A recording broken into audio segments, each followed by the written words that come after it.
Ora, estamos então com o Bloco de Esquerda, está hoje aqui a fazer uma ação em Santo Tirso, temos connosco a Ana Isabel Silva. Que ação é esta, Ana? Nós viemos aqui ao centro da cidade de Santo Tirso para denunciar um assalto que tem sido feito às pessoas que compraram casa em Portugal e que neste momento têm visto os seus juros aumentarem exponencialmente, e vemos como o Banco Central Europeu, que ninguém elegeu, que não foram eleitos para nada, não houve eleição nenhuma, tem continuado a aumentar essas taxas de juros e não vemos perspectivas de elas estagnarem ou baixarem no futuro próximo, e as pessoas têm feito um esforço enorme para que o seu salário chegue para manterem as suas casas. Sabemos que as casas é a última coisa que as pessoas deixam de pagar, porque é o sítio onde moram, é a sua segurança, e tem esmagado o resto da sua vida, nomeadamente a alimentação, a farmácia e a sua vida social, para conseguirem pagar as suas casas. E o Bloco de Esquerda tem denunciado estes lucros absurdos que a banca tem tido nos últimos tempos, que depois distribui pelos seus acionistas, enquanto muitos dos portugueses passam dificuldade para conseguirem manter as suas casas. E o Bloco de Esquerda tem uma proposta muito simples: é que a Caixa Geral de Depósitos, que é um banco público, não possa atuar como um banco privado.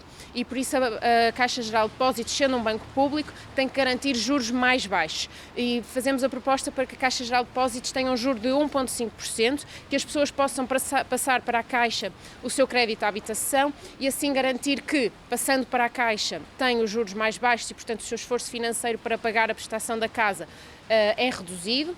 E isso também tem outro efeito: contagia aos outros bancos e faz com que os outros bancos baixem eles próprios também os seus juros, e por isso toda a gente irá beneficiar desta medida. Hoje em dia assistimos a aumentos na casa dos 200 euros. Como é que uma família pode realmente pagar esse valor? E depois também pensar no arrendamento também, hoje em dia não há alternativa, que também está muito caro. Nos últimos anos as pessoas têm sido empurradas para a compra da casa, porque as rendas eram demasiado altas e os juros, como estavam a zero ou negativos, compensava fazer essa compra, porque a prestação que pagavam ao banco era muito mais baixa do que a renda que pagariam caso arrendassem uma casa. O problema é que, entretanto, esses juros dispararam e as pessoas estão-se a ver neste momento com uma incapacidade enorme de lidar com o seu orçamento familiar. E isso não é um acaso e não é e pode ser revertido, porque o que nós temos visto é que os bancos têm tido lucros excepcionais.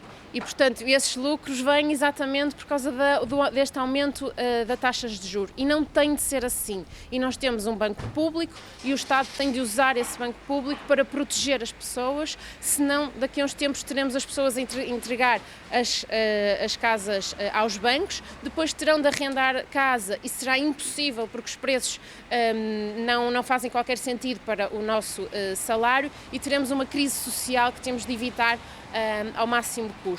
Portugal é o terceiro país onde é mais caro, onde é mais difícil o acesso à habitação. É o terceiro país do mundo com acesso à habitação mais difícil. Temos salários muito baixos para os preços das casas. Temos outras propostas para a habitação, nomeadamente impedir que estrangeiros comprem habitação em Portugal, obviamente com exceção dos imigrantes portugueses, dos portugueses que estão lá fora e que querem investir para o seu retorno em Portugal. Esses aí poderão fazer essa compra da casa, mas temos capital externo, capital estrangeiro, imigrantes com muito dinheiro que vêm comprar casa em Portugal, para eles a preço de saldo, mas faz com que depois os portugueses não consigam comprar casa e também não consigam arrendar. Nós sabemos que a minha geração muitas vezes não sabe como é que será o seu futuro profissional e, portanto, compensaria arrendar uma casa.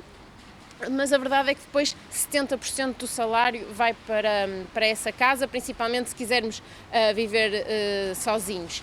E isso hipoteca uma geração que muitos já estão a emigrar, não só por causa dos salários, mas porque o salário, apesar de muitas vezes poderia dar para viverem em Portugal, não dá, porque uma grande parte desse salário vai para arrendar uma casa.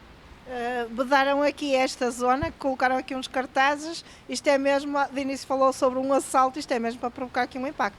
Nós pusemos estas fitas porque isto é quase um caso de polícia, porque a verdade é que estamos a ter os acionistas dos bancos, bancos esses que foram ajudados com dinheiro público há muito pouco tempo, e eu acho que as pessoas ainda se lembram disso, e temos esses bancos e esses acionistas a terem lucros extraordinários, enquanto à custa de muita gente não conseguir ter a sua vida, não conseguir pagar a alimentação que pagava antes, não conseguir fazer as férias que fazia antes, ou ter ou pagar os medicamentos na farmácia, para que exatamente estes acionistas tenham estes lucros que nunca serão devolvidos ao Estado, depois do Estado ter garantido apoio público a estes mesmos bancos. Obrigada.